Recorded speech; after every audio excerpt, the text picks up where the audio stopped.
Before we dive in, here's another show you can enjoy in the True Story FM family of entertainment podcasts. Well, howdy folks, my name is Lester Ryan Clark. And I'm Keenan Diaz. And we're the hosts of The Exorcist Minute, a show where we examine, extrapolate, and excavate the scariest movie of all time. Each episode covers a single minute of William Friedkin's 1973 horror masterpiece, The Exorcist. If you like deep dives, this show is the deepest. Did you know the film's iconic theme song, Tubular Bells, wasn't written specifically for the movie? Or that the 1973 audience members were throwing up and fainting in the theater before they ever got a glimpse of the demon? Or what about all the crazy on-set mishaps, cast injuries, the director firing real guns? Ooh. Ever wonder where Ouija boards came from or how they got their name? How about some history on the Catholic Church or the Roman rite of exorcism? Or maybe we can tempt you with some juicy demonology lore. Did you know that Pazuzu had an ex-wife? Find The Exorcist Minute on iTunes or Spotify or wherever you listen to your shows or at theexorcistminute.com.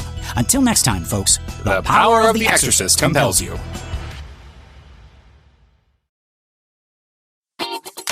Ever wonder what bridges the gap between your favorite film genres, subgenres, and movements?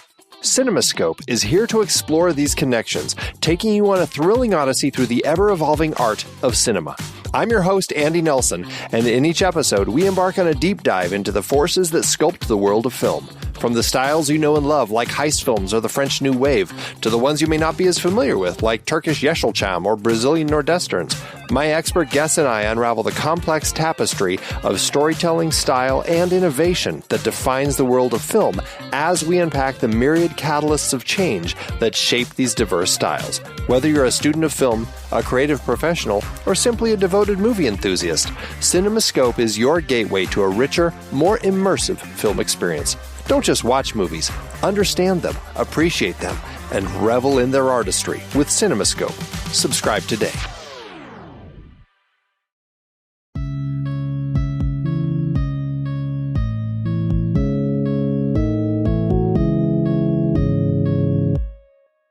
Hello and welcome to this episode of the Star Wars Generations podcast. Today we're continuing our trip through the movies and we are talking about the completely non-controversial, everyone's of the same general opinion about it, The Last Jedi, Episode 8. And we've got the normal crew here, myself, Matthew, along with co-hosts Alex and Erin. Those of you who may have seen on the Facebook group that we have, The Ethical Panda Podcast on Facebook, Erin and I kind of did a live watch of this together. Don't worry the mouse. We don't want to upset the mouse. We did not in any way broadcast the movie, but we did sort of both hit play at the same time. We had a great chat about it. People messaged me about it, said they really enjoyed it. So that was great. You can check out some of our thoughts there as we were watching the movie. But today we're going to be talking about it. So let me just kind of jump in right from the start and say, what do y'all think of this movie? Love it. I really enjoyed it. It's probably... So I watched it last week or the week before when we were originally supposed to record on it. And that was, I think, only my second time seeing it. And then I watched it for a third time as we were commenting on Facebook. So it's just, I feel like now that I've seen it twice within like the last month, I'm starting to like really pick up on little things and enjoy it a little deeper. That's awesome. That's awesome. I've always enjoyed it as well. I think I have a few small gripes with it, but not enough to like take away my enjoyment. Like I think that it, has one of the most, it makes you like, it's the first Star Wars movie that kind of went away from the classic tropes and stereotypes of the films and kind of challenged a lot of them like head on. And I think the way that Rian Johnson like interprets the Force and the Jedi, I think really led the way and led the path to a lot of what we're seeing in the modern content being made by Disney. And so I don't know, I thoroughly enjoy it. And I'm excited to talk more about it. And yeah, none of my concerns about the movie really are that heavy, I don't think. Yeah. This is a movie I think that really helps us remember, at least me, that Star Wars is so many different things. And Star Wars is movies that can be really entertaining. And Star Wars is this epic conversation that has spread now over almost 50 years about the nature of right and wrong and good and bad and how those things work in our universe. And I feel like Rian Johnson gets Star Wars in the way that I get it, and the way I think a lot of the Star Wars creators get it, in a way that almost no one else does. I kind of, in some ways, I put this movie on the same level of The Acolyte, in that I think this is much, much better, to be clear, but I think both it and The Acolyte have an understanding of the Star Wars universe that is very much in line with my own and that I really love because it challenges me and makes me think about this universe in ways that really make sense. I think in both cases, The Acolyte much more so, but also in this, the execution of how that message is delivered is not always the best. Right. I think it doesn't hit prequel level of problems, which again I think has some great Star Wars messaging, but isn't necessarily always my personal favorite. Uncalled for shot right there. I'm setting it up because I've come to enjoy the prequels a lot more, and I do think this is a much better movie. But but part of why I bring that up is because there's two things that kept coming to me as I was watching this movie. One is that I think a lot of the reason why people feel unsatisfied by it is that it set up questions that would, if they had been paid off in the 9th movie, I think people would think this was one of the best Star Wars movies ever made. The way I do. I think the fact that it wasn't kind of makes people think about these things in different ways. And also just because I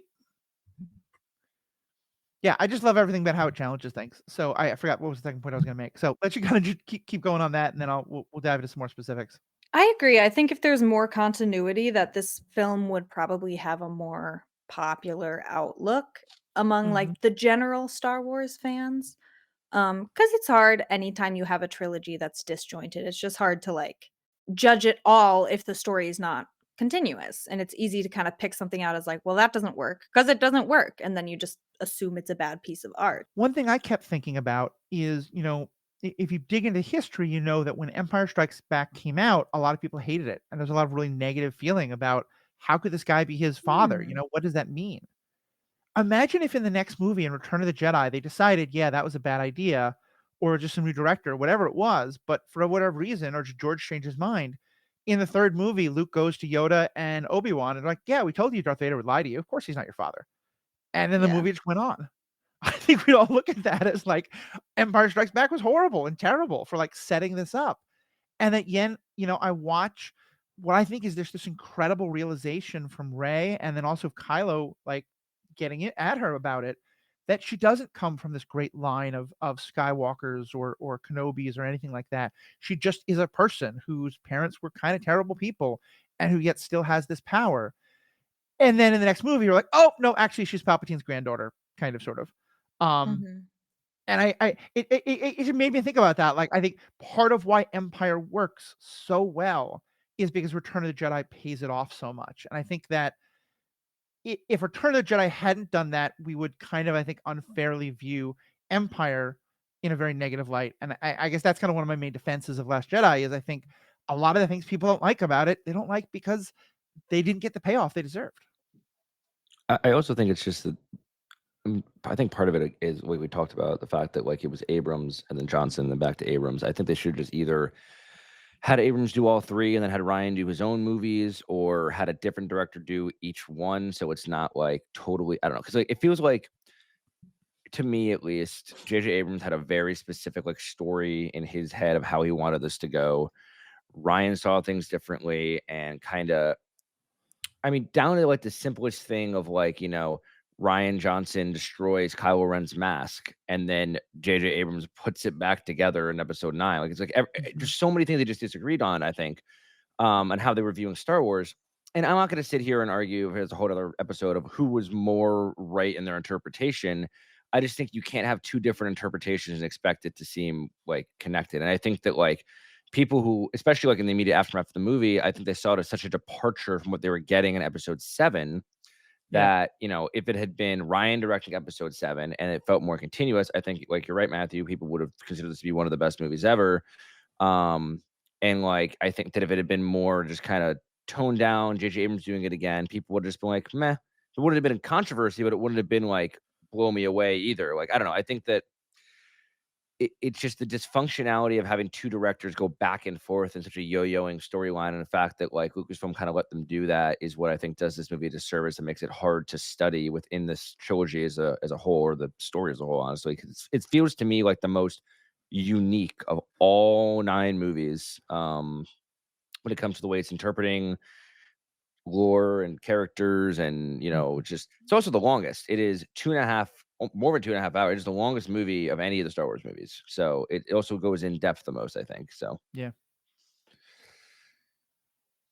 I don't know. Let's get to some specifics though. Let's dive into the meat and the Yeah, meat. well, let's start then with the character of Poe, and first just with that opening scene where he's teasing Hux. I know a lot of people felt like this took them out of it. I absolutely love this scene of him kind of getting at Hux and finding ways to get under his skin. What'd you guys think of it? Oh, I love it. I think it's just so fun because, like, the opening scroll is so, like, dramatic, and then, like, ta-da, the opening scene and everything, and then Poe's like, "Sorry, I have a bad connection." "Yeah. No, I'll hold." "Yeah, Yep. it's fine." And then he makes a "Yo mama" joke. It's just I feel like Yeah. it sets up the movie to honestly be different than any other Star Wars film. Right. I mean, Like, I honestly. think it's also very accurate to like I mean I've never fought in a war, but I feel like trolling would go on to some degree in these kind of like battles and stuff. And so to me it felt kind of Mhm. realistic that like Poe being like the hothead and hot shot that he is would be trolling Hux. And I Mhm. remember watching, I don't know if it was a documentary or what, but like an interview with Ryan Johnson about how like they put that in there and they almost took it out because they were afraid, like you said, Matt, that it would like it would either set the tone or it would like take people out of it. And he was like, Ryan decided like, no, I really want this in there. He fought for it. And then when he went to the first premiere, he was so anxious for the movie until Mhm. that joke hit and people laughed. And then he felt really good moving forward because he was like, that That's was awesome. reassurance for him that like Mhm. it was the right choice to leave it in. Yeah. And part of why I love it is because I do see this movie through very much the terms of when it was made, and this was made at a time when it felt like I'm going to put it in a very kind of political standpoint because Star Wars has always been very political. But there was a real sense of kind of like we're all waiting for someone to come rescue us, and the message of kind of like we have to look at our own failures, we have to learn from our failures, and we all have to stop waiting for someone to come just because we think we're right. We have to figure out a new strategy. Those things really hit me hard, and in that vein, like this movie was made not that long ago, and when social media discussions were very much a toxic but thing that was happening, just like today.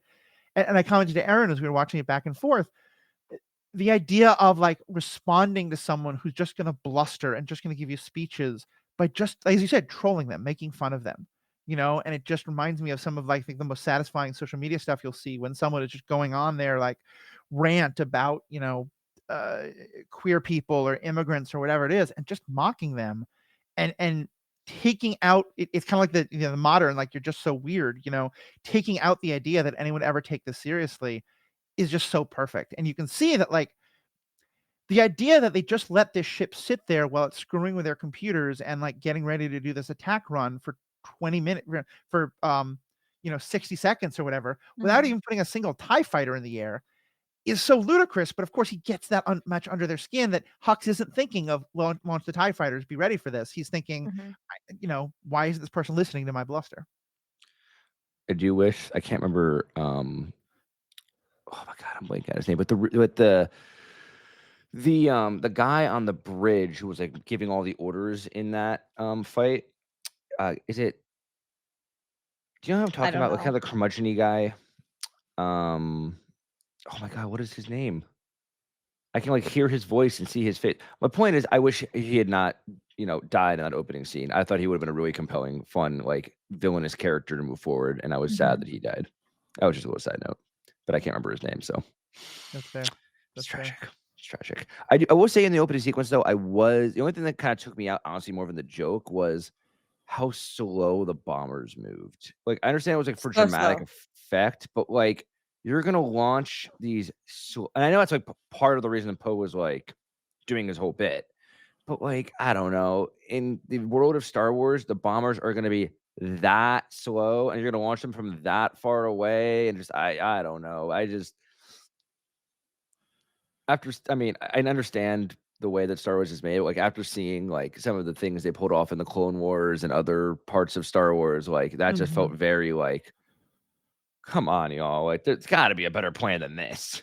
It felt clunky, and I think Yeah, that's kind of what I meant before about like that. I yeah, think sometimes the execution failed. yeah. I always will carry a little bit of a grudge against those bombers because, as I've mentioned before, I was working at a like game store and we sold things for X-Wing the game, and we wanted them to go on sale the day that the movie launched. And so I was opening up the boxes 4 days, and it said on the box, this is the thing that destroys the. Well, I got spoiled for part of the movie because of that. And yeah, like I felt like it was meant to be an homage to like the great, bomber runs over, Germany or Japan or whatever, and like the way those have been highlighted in documentaries, like movies like Enola Gay and stuff like that, and the whole thing about like the way the bombs drop. But like that all depends on gravity. And I guess those ships are close enough to the planet that like the gravity is still affecting them somewhat, but it just felt like this is a very poor design for a spaceship. I like what it set up, and I love the whole element of, Poe was wrong that we're going to talk about in just a second, but it did seem like the bomber thing was a little silly. I do have some input about that because I'm sitting, as you guys are talking, I'm sitting here like, okay, how many high-speed bombers have we seen in the Clone Wars, in Rebels, in So the that's what I'm saying. prequels, like That's what I'm things like saying. that? And then I thought to myself, 400 resistance, a secret military. They don't have the best stuff. They have anything they can get their hands on. That's my thought process, is like, Right. maybe it's highlighting just how what would you say? Desperate. Unprepared, maybe? Desperate. Mhm. Yeah. Yeah, the resistance is. And that, like, yeah, it does make you think all these questions. It's like a certain type of homage and like kind of nostalgia to it. Right. But I mean, I yeah. think that's goes back to the failure of them to like, and we talked about this in episode 7, but like properly describe like the resistance connection to the New Republic, or like if the New Republic's Yeah. fleet was completely wiped out, because like that was never clearly established. So like in theory, the resistance should have good stuff, but as we see in episode 8, they have nothing. And it's just, I think it's just that goes back to the disconnect that occurred between the movies. Yeah, I think if we like the Y-wing was established as a bomber, and so if they said like these are literally Y-wings from the days of the war against the initial empire, like I think that would have, because Yep. I get what you're saying. I think that we could have used another line or two to set it up. Yep. But okay, so let's talk about what actually happens though, because it does feel like the whole thing is shot as this like heroic last sacrifice. We watch this character who we don't know, but clearly this like necklace thing that she has that's half of something is really important to her. She kicks the controller, it falls, she grabs it, and she sets off the bombs and dies in that moment, and the dreadnought is destroyed. I don't know why the shields didn't stop the bombs, but we'll move past that. And then, of course, we get to the moment where she, Poe comes back feeling so heroic, and Leia just does that wonderful dress down, and the, dead heroes, there were no leaders, which is one of my favorite lines in the movie. What y'all think of that? Because I think that's where a lot of people already start to get off the bus, because it is very much subverting expectations, not only of this movie, but of just like everything people had seen. I think this is still the case, but especially in like the 80s, 90s, 2000s, how many times have we seen a movie about a cop or a soldier or an Avenger or whoever, Nick Fury saying to the council, I understand your decision. It's a stupid decision. It's my favorite lines in all of Marvel. Every Lethal Weapon movie is about the captain saying, doing it this way, and our heroes being like, no, I'm going to do the brave thing. It's always set up as that the Poe character is right and the Leia character is wrong. And so for it to be flipped around here, what y'all think of that? I mean, I simply default to Leia always being correct, so that didn't surprise me. Yeah, I was gonna say I'm on Leia's side because, like, okay, so once the bombers drop the bombs are gonna go off, right? These bombers are slow as hell. They're all gonna blow up. Like, this was a suicide mission from the start, or Poe just didn't think ahead 5 minutes. Like, it's just not a good plan. And that's exactly what Leia was saying. Is like, that had the reward did not pay off the losses. Like, what did we gain from this? Not much. But now we have basically no fleet and a ton of dead people. I mean, it felt like, based on the way that the movie progressed, that like Poe had kind of thrown his plan together, and Leia very begrudgingly approved it because they felt kind of desperate. And then when she tried to like change it in the middle, he just kind of ignored her, because like I don't think Leia came up with this plan, but like she did clearly approve it in the first place, or it wouldn't have launched. But then like when she gave orders to like pull back, I don't know. I mean, I've always, through all the movies, Leia's always been right. Leia very rarely wrong. So I feel like I don't know. I never really thought about it as being a reversal of those roles, but I mean, you make a good point. That usually it'd be like, yeah, we made the sacrifice, we did it, we did that for the cause, but they destroyed one dreadnought of hundreds, and Yeah. it wasn't like and they lost so many lives in a already very dwindled resistance. I Just always have thought Kylo Ren fuck everything up anyway. the fact that Snoke's ship arrives almost immediately afterwards, the next time they stop them in hyperspace, and it's just as powerful as a dreadnought, if not more so, was such an effective way of being like, yeah, this was you blew up one ship at the cost of so much. Yeah. And what do we think about the rest of Poe's arc? And kind of, I guess that can wrap the Finn conversation into it as well. I liked that we saw him truly and genuinely learn, because like you guys are saying, so often like the rebellious heroes that like go against the initial plan or disobey their um higher ups is like, that's the thing to do to get stuff done. And I feel like oftentimes we see a hero like Anakin Skywalker just continue to do that over and over, even though it's a toss up if it's going to be a good idea or not. So yeah, I liked that we saw Poe actually grow. And this is Mhm. something you pointed out later in the movie, Matthew, about how when they're in the caves being, attacked by all this firepower and there's no way out, and Luke goes out to fight, Finn's like, we gotta go, we gotta help him. And Poe says, no, like he's here for a reason. He's giving us time to escape. Like, how did he get in here? Where did he come from? Where can we go? Mhm. And that's when he said, where are the critters? And you brought up the idea, Matthew, of like trust. He didn't trust Mhm. in Leia when she said, don't do that. He didn't trust in Holdo when she said, you're in the brig or whatever. When she said anything, he never trusted Holdo. And then he finally learned toward the end of the movie, which saved all of their asses because Finn was about to go run out and then they'd all die. Yep. So, yeah, I liked that we actually see a positive arc in this movie for him. Yeah. And I want to just highlight, I think we've talked about it on one of our book clubs. If not, we will definitely do at some point. But the book Resistance Rising is about the period in between this movie and the last movie, Rise of Skywalker. And one thing it talks about is that Poe is really like both blaming himself, but also a lot of other people are really blaming him for the mistakes that were made, and how many of the transports were lost because of this ridiculous plan they came up with to try and break into the Death Star, try to break into the Dreadnought. And it's just it always felt like he kind of got off the hook kind of easily. And I really like that the book really highlights that, like, no, for both most of the resistance, but also for him himself, he really goes through a period of mourning and of, blaming himself and realizing like he made this huge mistake that he has to learn from. Mhm. That's cool little additional info. That's what I love Mhm. so much about like the books and how holistic this fandom is there's always more little secrets and things you can find and learn. Yeah. Because I do think that kind of taking the rest of Poe's and I think now Finn's story, I do think that the Canto Bite scene is, I think, probably the worst in the movie, you know?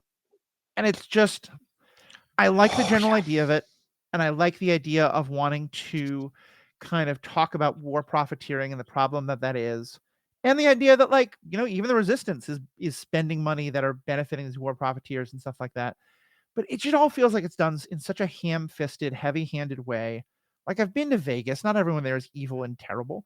Um, it's the whole thing is not like, happy sunshine and roses town, but um but the overall idea of Poe and Finn don't trust Holdo, and so they feel like they have to come up with this plan, and it's harebrained from the beginning, and it leads to some fun adventure scenes, but in the end, all it does is to make it worse.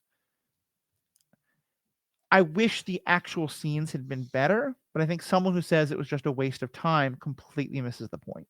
Like, to me, it is one of the most important parts of the movie, just in reiterating this idea of like they failed. That's the whole point. It doesn't always work out the way we think it is. The good guys don't always come up with a crazy plan, and that maybe sometimes when a person who has more of a larger picture than you does, especially with the gender aspects of it, maybe listening to them is not the worst idea in the world. May I have an input? Please. So I would like to think about, yes, they failed in completing their objective, but something Rose said kind of has me thinking, when they right before they're captured, or they think they're about to be captured after they break out of the jail, um, Finn said like, "Well, we tore up this fancy town, Mm-hmm. hopefully it was all worth it," or something like that. Or like, yeah. And Rose said, she goes over to one of the animals that's been enslaved. She takes off his collar and she says, "Now it's worth it. Like, now this is worth it."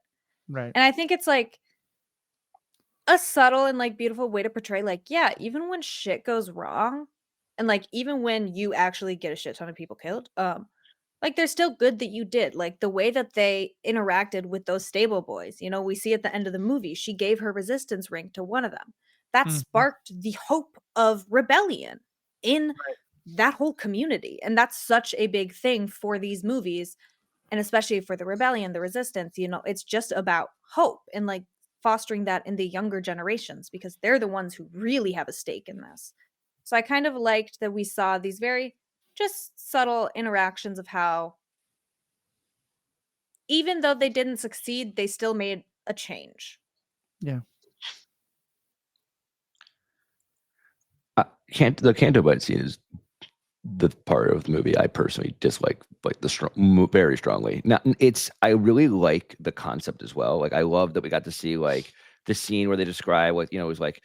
Let's see what this guy is selling to. Oh, he's selling to the good guys and the bad guys. It's all just one big war profiteering scheme. Like, I really liked the heart of that. I liked the idea behind it, but it's just like, to me, it felt like that basically they just didn't really know what to do with Finn, because throughout the trilogy, they're like, is he a Jedi? Is he not a Jedi? What's going to happen? Like, they marketed him so heavily as being like, a Jedi alongside Rey, or some kind of, larger presence in the Resistance. And then like in this movie, it's kind of just like relegated to the side quest. And then in the end, yeah, sure, those small changes were definitely made, but it also results. I mean, I know y'all were talking about how like not all things go as planned, but it results in just Mm-hmm. half the Resistance being wiped out. When it was like an ill-conceived plan that just felt like, and whenever we were there, it felt like it was taking me out of some of the main storylines. And I don't know if like maybe we needed to spend more time in Canto Bight, or maybe if we needed to just like execute it better, because like I really did like the concept behind it, but the execution is always just, every time I get into those scenes, I kind of roll my eyes. I'm just like, this is taking me out of the movie a little bit. And like, I mean, like, yeah, they saved some animals, but they also caused half their comrades to be murdered because they trusted some guy they found in a Mm-hmm. jail cell to, get them onto a capital ship. I don't know. It felt like everyone gets mad at Poe for him being kind of cavalier, but Finn and Rose took a lot of risks and chances with absolutely no authority to do Mm-hmm. so, and ended Mhm. up causing a lot of death. Same as Poe. And I feel like we give That's Poe a fair. bad rap That's for fair. that and don't talk about that enough. So again, I liked the concept behind it. The execution has really always bothered me. That specifically is the one part of this movie that I dislike the most. I really love the rest of it pretty wholeheartedly, but the Canto Bight bits just really get me. And they mess up the pacing for me as well. It's just like, ugh, I don't know. That's just No, I not think to it's be a fair. downer. I That's think just it's my fair. thoughts on I, Canto I Bight. think the first time I saw it, I thought it was fun and engaging, and then the more I thought about it, I was like, yeah, I don't really get that. And I think you're right. We do focus more on Poe. Finn and Rose are also at fault there for sure, and I think all of it Totally. goes in there. Um, and then there's just kind of the larger, like, I think Rose is a great character. I'm really glad they introduced her. I hate all the toxicity she faced, and that the actress Kelly Matron faced. Matran, I think is how you pronounce it.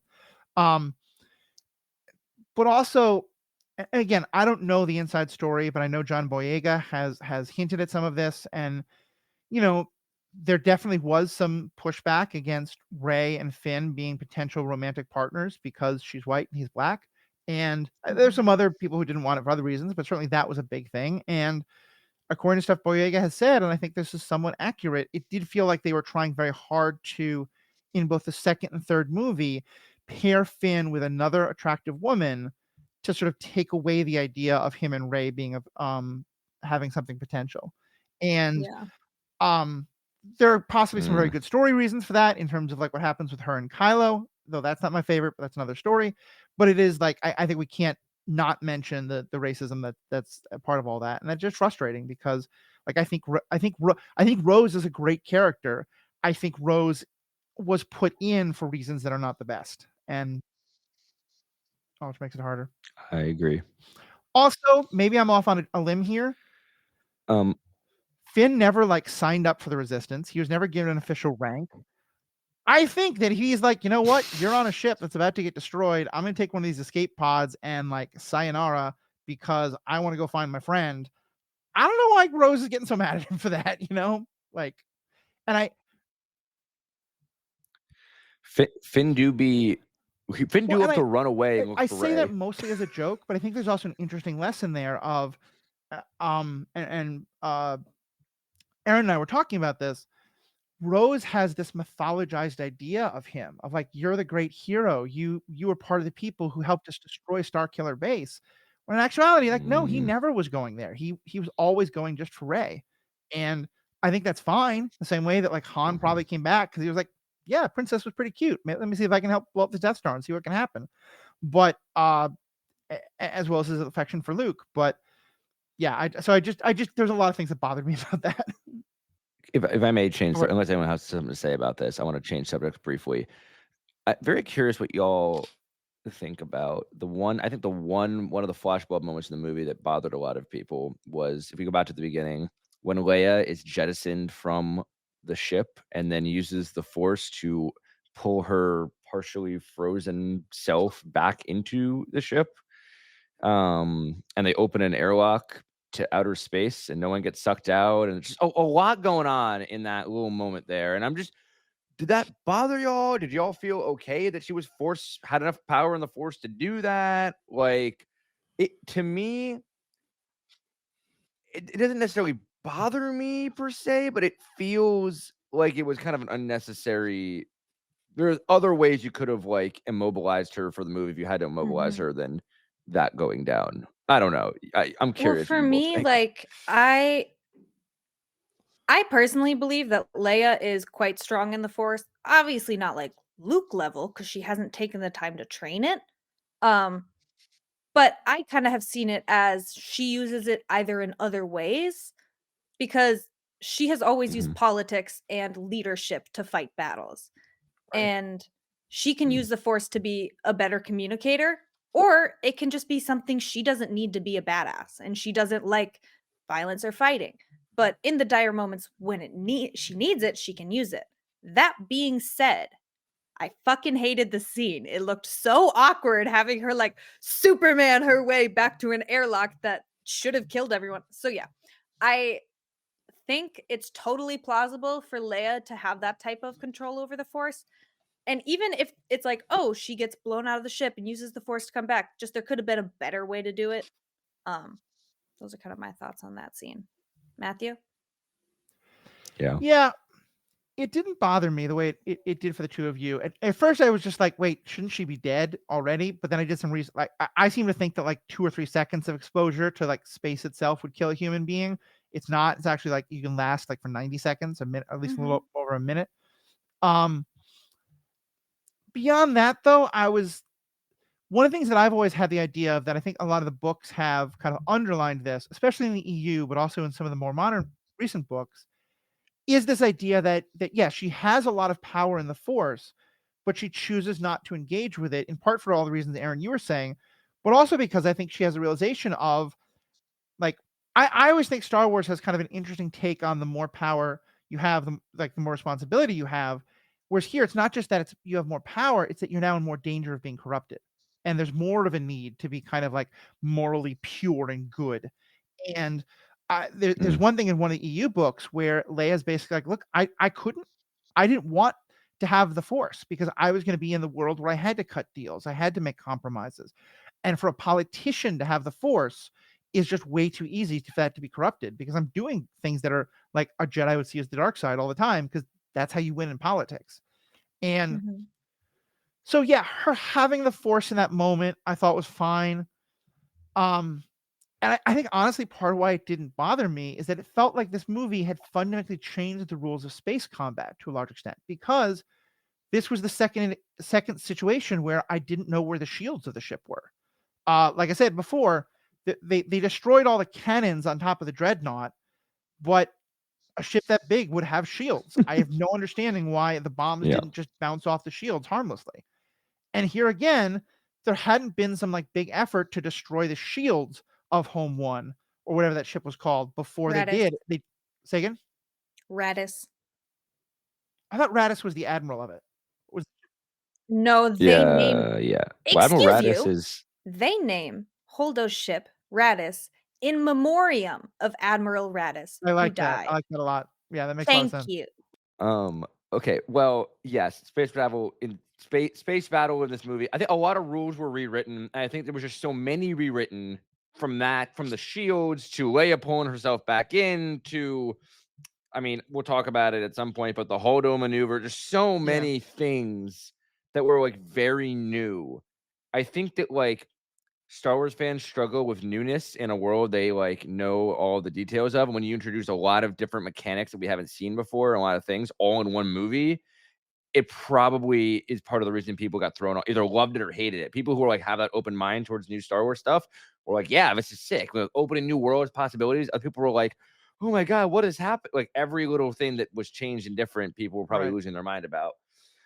But the Leia thing did look silly to me. It just looked silly.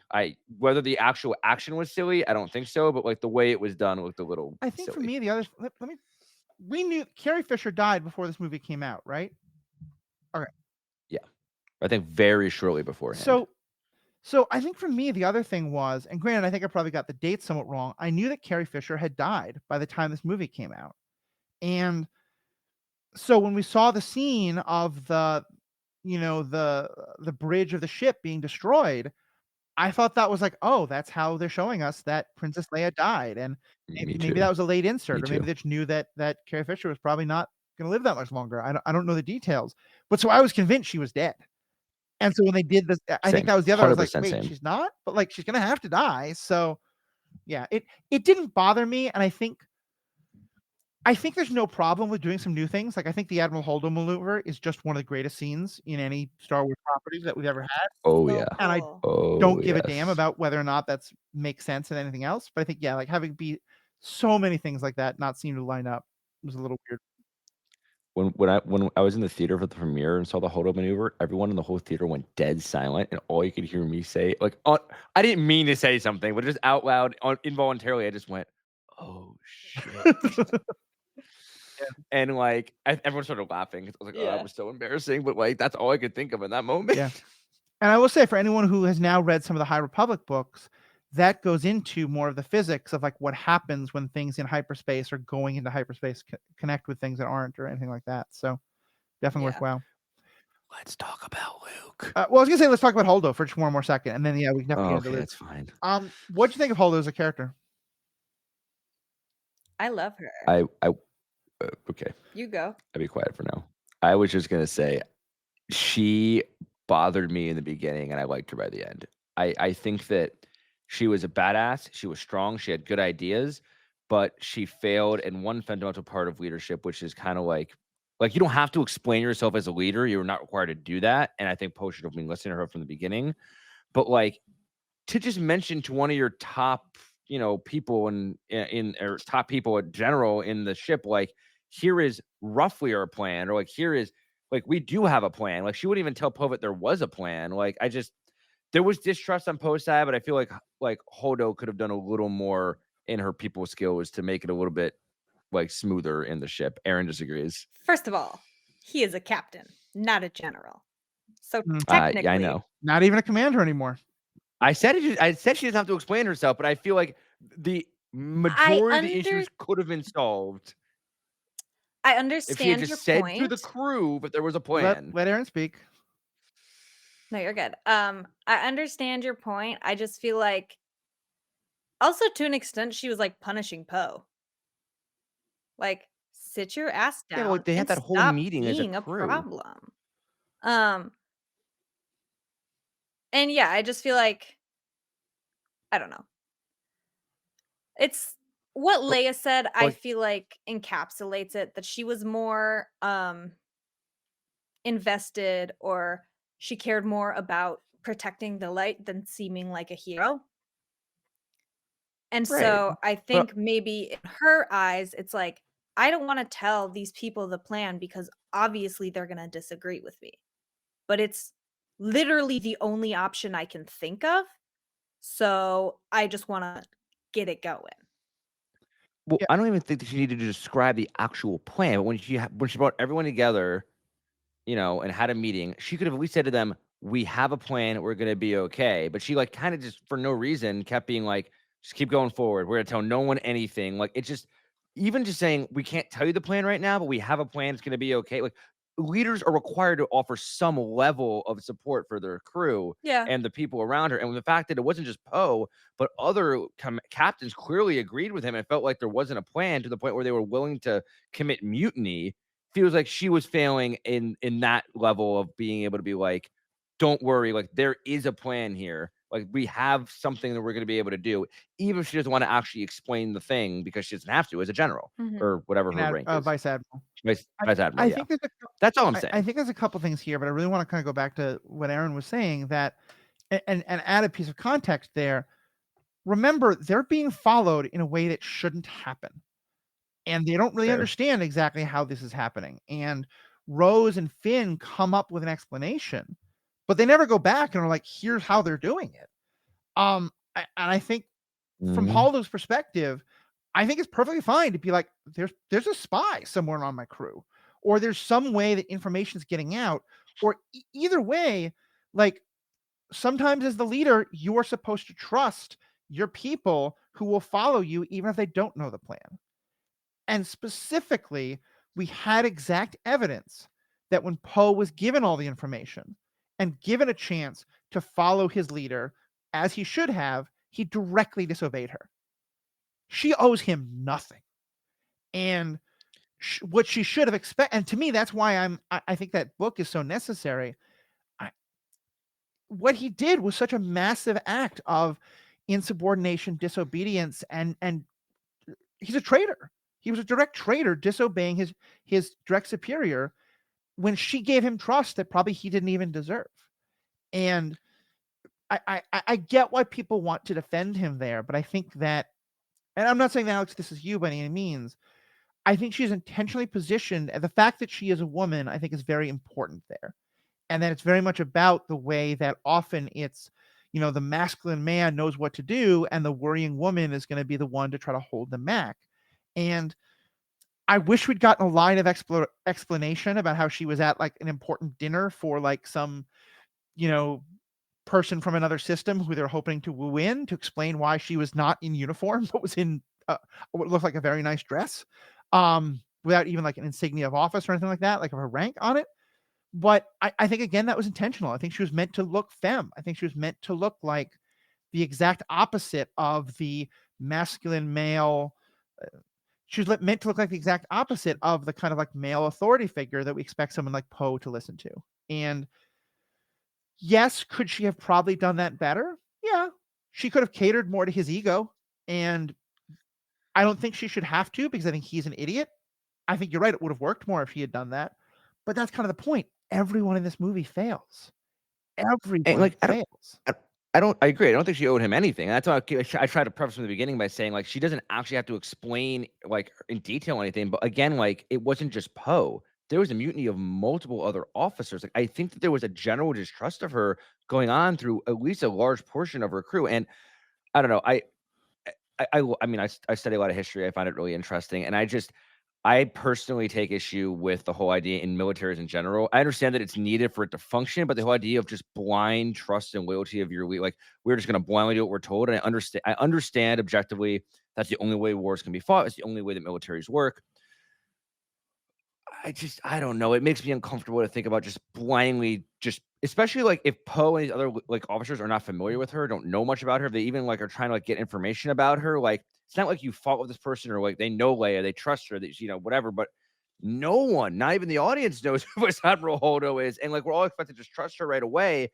I think I understand the level of distrust, and it feels like that there just could have been a step or two taken to build some of that trust with the people she was now commanding. But I understand you. That's a very good point, Matthew, that I did not consider about the fact that like she probably considered there was a spy in their midst, and like that would definitely alter the way that she was thinking and trying to figure out what to do. I don't know. But by the end, I liked her a lot. I think that like she grew on me over throughout the movie, but I think in the beginning she was just not as personable in that moment to her other officers. I think would have been helpful to the mission as a whole. Yeah, I think it's kind of set up for us to not like her and almost like have this like rage towards her at the start, like, why is she being this way? So that we're also surprised. So we have a similar distrust of her that Poe does. Yeah, And then I exactly. think the reveal is more exciting for everybody. Yeah. And it's meant to sort of I agree. I think you're exactly right. I think in the same way that Poe is supposed to ask himself, why didn't he trust her? That we're supposed to ask ourselves, why did we have this negative reaction to her? And I mean, as you said at the beginning, Alex, I think this movie challenges the audience in ways that most Star Wars hasn't. And I think that's a great thing. And I want to be clear. I think there are very legitimate reasons not to like this movie. But I do think that a lot of the hate that this movie stirs up is people who failed that challenge, people who didn't want to be challenged and didn't let themselves like be pushed the way the movie is trying to push them. Yeah, that's fair. But getting back to a non-controversial subject and not something that stirred up any debate, let's talk about Luke. Yeah. Oh yeah, I stirred up no debate. Yes. Erin, for you, as someone who came in through the prequels and through Ahsoka as a character and stuff like that, and I know you did not have quite the you didn't grow up with Luke the way like I did and others of my generation did. Say again? I said correct. Yeah. What kind of feelings or expectations did you have about what Luke would be like late in his life that you kind of brought into this movie?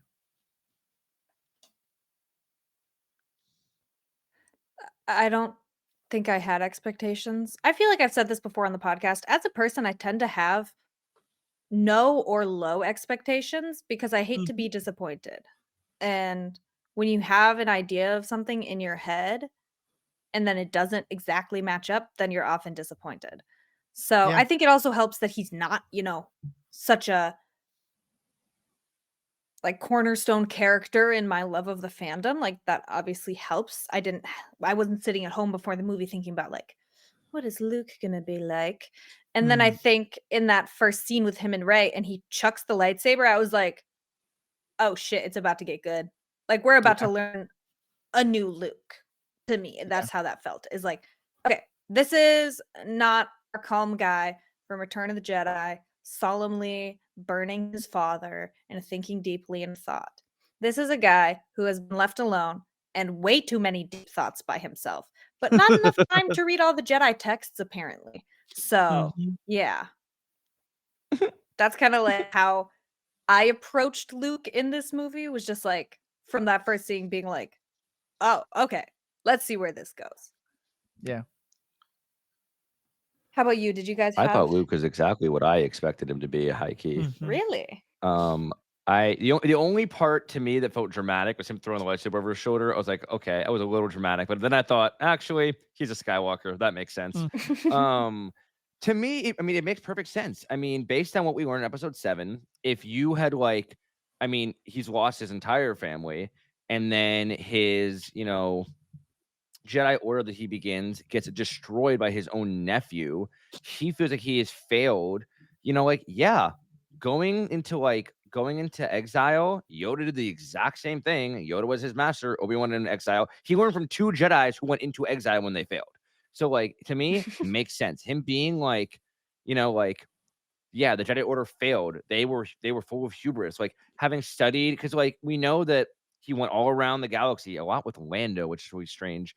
To find artifacts and learn more about Jedi and Sith, past and relics and stuff. He had all this information and basically determined we're part of the problem. We are I think Luke being self-aware and a little overdramatic, and going into exile, all of those things make sense to me for this stage in his life based on what happened. None of that surprised me in the slightest. And him eventually choosing to help Rey anyway,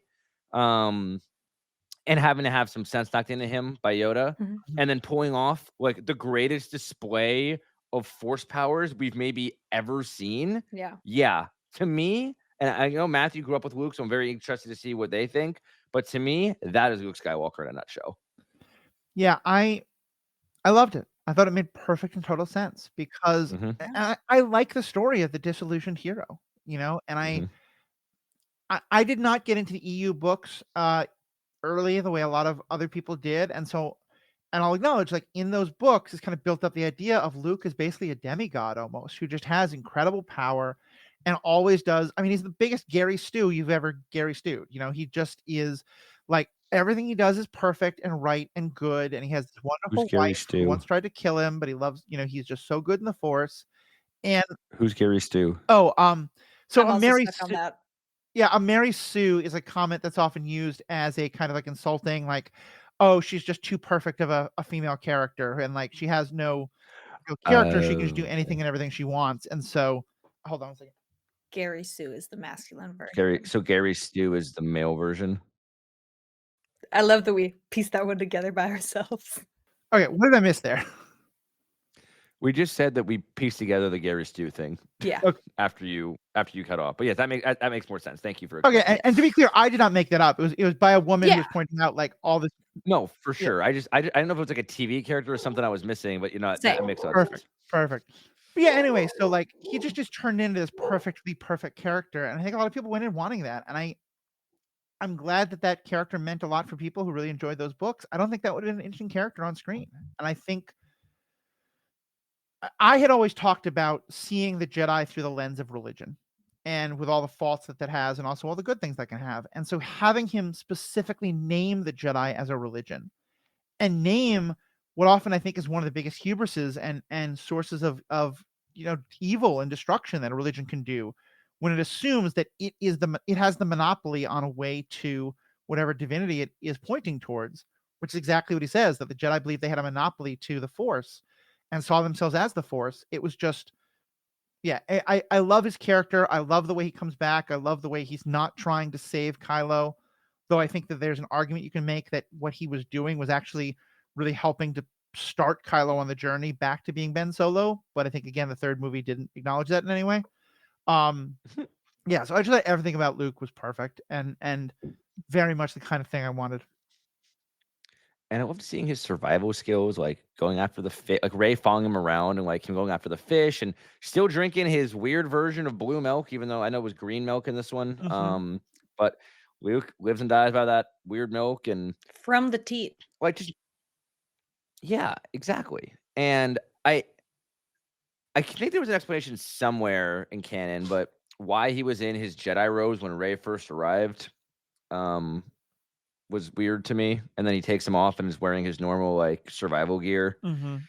Um, but yeah, I think that like when he finally agreed to teach Rey, it was very much on a trial basis. But then the way he taught, the way watching Luke teach the Force was such a joy. Yeah. Like even the briefest sequence where he's like, it was also funny. He goes, "Reach out," and Ray reaches her arm out. Mhm. I laughed so hard when I So still funny. laugh when I watch that. But then like when she actually reaches out and like you see like her breathing and the way she's taking in the Force, the way he's explaining the Force and not shying away from like the darkness that exists in the world, like it just he's such I feel like he's such a naturally good teacher, and it makes me really feel even more sad for him that his temple was destroyed because I feel like he was probably doing a really good job. But you know, he also gets spooked real easily. I mean, yeah, Yeah. trauma from Kylo Ren, Mhm. obviously. Vader. But I don't know. It was so fun to watch him teach Rey and teach him and have him call out like when he name dropped the fact that like he's like, yeah, and during the height of their power, the Jedi let like Palpatine rise to power under their noses and destroy them. Yeah. Like they were a bunch of idiots. Like he called it straight. He was right about all those things, and he was a little curmudgeon-y, but I think that was fair for what he'd been through. Well, and I love totally underlining all of that, and especially I want to highlight the way he teaches Rey the Force, because the way he teaches it as about being balanced. Because this is a subject that came up from the Clone Wars and the prequels. This idea of like, what does it mean to bring balance to the Force, and does that mean to destroy the dark side? And he goes through this wonderful litany of showing that like there's all these dualities of light and dark and of peace and violence and of, all these different things. And that, as he describes it, the force is in the middle of that. The force is the thing that holds them in balance. And I still don't know exactly what the prophecy meant, but clearly I think the idea that like you bring balance to the force by wiping out the dark side entirely is not the case. And I really loved that. And I, on the one hand, wished he'd been more open, because I think kind of it's an interesting corollary then that Rey is able to go into the place of the dark side and really learn something important and not have it be a bad thing. But of course, Luke can't see that because of what's happened with Kylo, because of what's happened with Vader. And I felt that was like frustrating, but also completely accurate to what the characters would be doing. Yeah, I never had an issue with Luke at all. It's not even a complaint. It was more of like a childhood wish. I'm not upset with the way that Luke didn't actually fight with a lightsaber, because I think, again, that was perfect for his character. But childhood Alex really wanted to see Luke wield a lightsaber as a Jedi Master. I've just always wanted to see him actually duel somebody. And we have gotten to see little glimpses of him with a lightsaber, like in Mandalorian season 2. Mandalorian, thank you. Yeah. Which I think was satisfied that craving, because I do like the fact that when he meditates like that, is able to project his image across the galaxy and then successfully allows the resistance to escape and survive without ever actually causing harm or raising a real weapon. I mean, that is the pinnacle to me of what a Jedi Master should be doing. Like, non-violent, trying to like reason with Kylo, bringing hope to his sister and to the resistance, all without ever having to like actually hurt anyone or fight anyone. And it also was just such a flex. My God. Yeah.